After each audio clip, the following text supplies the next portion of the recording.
Welcome back to the mix, you guys. I am so excited about our next guest because let me tell y'all, someone who's like my second mother introduced me to their videos, and I have been hooked ever since. They're so close to 1 million subscribers, y'all, which I'm sure they'll hit any minute because over the weekend, Saturday Night Live just did a skit spoofing them, and it was hilarious. Let's welcome Tim and Fred Williams, aka TwinsTheNewTrend, into the mix. What's up, you guys? What's up, man? How y'all doing? Okay. Like I just said, I absolutely love your channel. How did you guys come up with this idea to start it? At first, I was at college then. School ain't for me, so I had to drop out. That's real talk, though. That's real. That's very real, yeah. Yeah, school wasn't for me, so I had to drop out and just found I just wanted to work for myself, so I just started YouTube, and we lived in a religious household, so we wasn't able to listen to all that nowadays music and back then. So I just started rediscovering music from the past, like Frank Sinatra, Jolene, and all different types of genres like that. So that's how we got started. Amazing. Y'all found y'all purpose after just, like you said, like school isn't for everybody, and now you out here making a difference in the world by chasing your dreams and your purpose. That part. So I checked out you guys' channel, and you guys are reacting to some pretty iconic songs like Whitney Houston's I Will Always Love You, and your reaction to Phil Collins' In the Air Tonight has over 8 million views. Woo! So have you guys really never, ever heard these songs before? Never out. She said, are y'all lying or not? we never heard those songs before, man. We from the hood, man. We don't pay attention to nothing. We just listen, rap music and stuff like that. So we wouldn't. You have never listened to I Will Always Love You. Yeah. I never seen Whitney Houston until that video. Yeah, I never. Barry's never played the it. Voice. That's the voice. I never seen her face until that video. I thought she was like, I don't know. What you say, Romeo? About Whitney Houston, and I was like, you never heard this song? So I believe them because we be in our own little box in our own little world sometimes. And that's why you guys are making an impact, because there are a lot of people out there where something may be common to most folks, it's not common. True. Yeah. Let me tell y'all, when I was watching y'all response to the Collins song, and I was like, I know as soon as it gets to the drum, they're going to go crazy. And literally, the way you guys responded to that song is exactly how I responded when I first heard it. I was like, what? 3 minutes into the song. Yeah, that's crazy.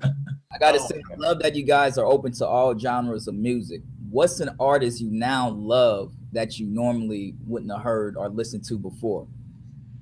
For me, I definitely like Louis Capaldi. Do y'all know what that is? No. Yeah, that's I know who that is. Yeah. I don't know. Who is that? I mean, I don't know if he's like younger. I don't know. He's just like a artist, like a new artist out. I think he only had like one album out. So What kind of music is it? Is it pop? No, it's it's like R&B, love R&B, like an old song type stuff. Yeah. Well, he getting ready for Valentine's, y'all. Okay. Valentine's episode about to be crazy. This is so on over the weekend. Kenan Thompson and Chris Redd portrayed you in a sketch during the Weekend Update. When I tell you that shit was hilarious, I was dying laughing at that. Now, first of all, did y'all know that it was gonna happen? Like, did SNL reach out to y'all? Yeah, they didn't do nothing, man. I was literally finna go to sleep in my bed, and my toilet was just blowing up. Wow. What did you guys think of the sketch then, once you saw it?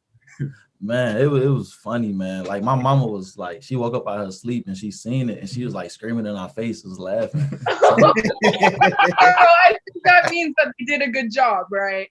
Yeah, definitely. It was funny. Yeah. That's literally so cool. That is so cool. Once SNL does a spoof on you, that means that you have made it, man. So y'all have officially made it. Welcome to fame right there. That's what happens. You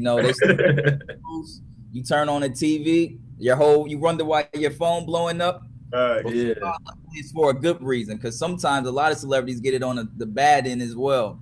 Oh yeah. You guys were also you guys interviewed Obama. That is wild. You guys got to interview Obama. Like, what was that like, and how did that come about? The whole thing was a surprise because we didn't even know. We just thought we was gonna ask him questions, like pre-questions taped, and he was just gonna answer it. Like, but when we would just answer questions like Zoom now, he just popped up on the screen. Literally, yeah. We thought it was like fake or something. Like, is this live? Yeah. So that was crazy. And he gave us I would cry. No, I simply would cry. Yeah, I met Michelle Obama once, and when I met her, after I met her, I literally cried. I had a moment. I had a moment. I listen to a Master P song. I know y'all didn't probably hear no Master P. Y'all kind of young. Can y'all review Master P song next? Oh yeah, for sure. No, you know what song you should do? You should do Lil Romeo with, what was it, Hillary Duff? Oh, that's the one. Romeo is either. Oh, true. I didn't. It's fine.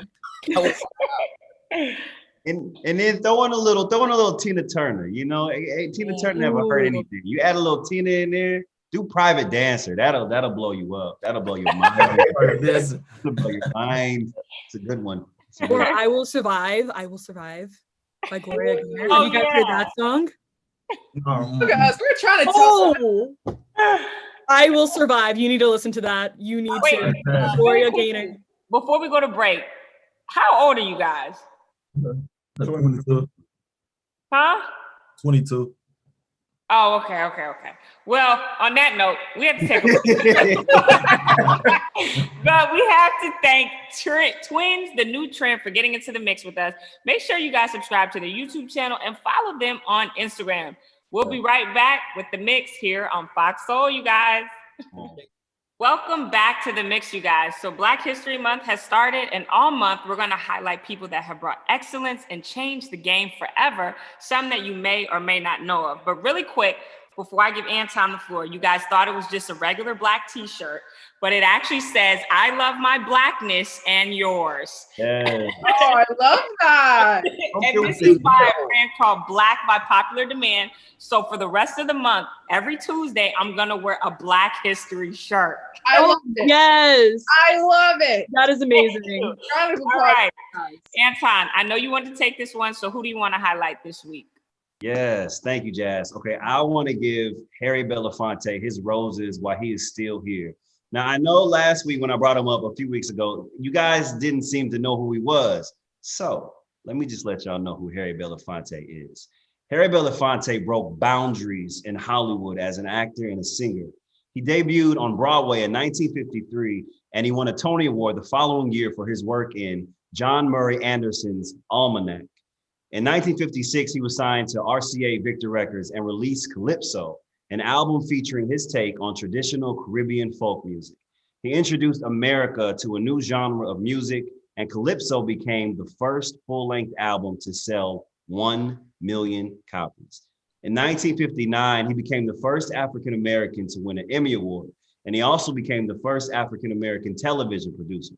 But most importantly, he was a pioneer in the civil rights movement. He was good friends with Martin Luther King Jr., and Harry emerged as a strong voice for the movement. If all that wasn't enough, he was a recipient of the Kennedy Center Honors in 1989, the National Medal of Arts in 1994, and he was given a Grammy Lifetime Achievement Award in 2000. Look, I can go on and on and on and on about this incredible trailblazer, but we don't have much time. But I want to say that I wanted to give these roses to such a phenomenal man. And if anybody out there can help me meet Mr. Harry Belafonte, I would be so thankful and grateful, because I have to meet this guy that I'm going to play one day in a movie. That's my manifestation.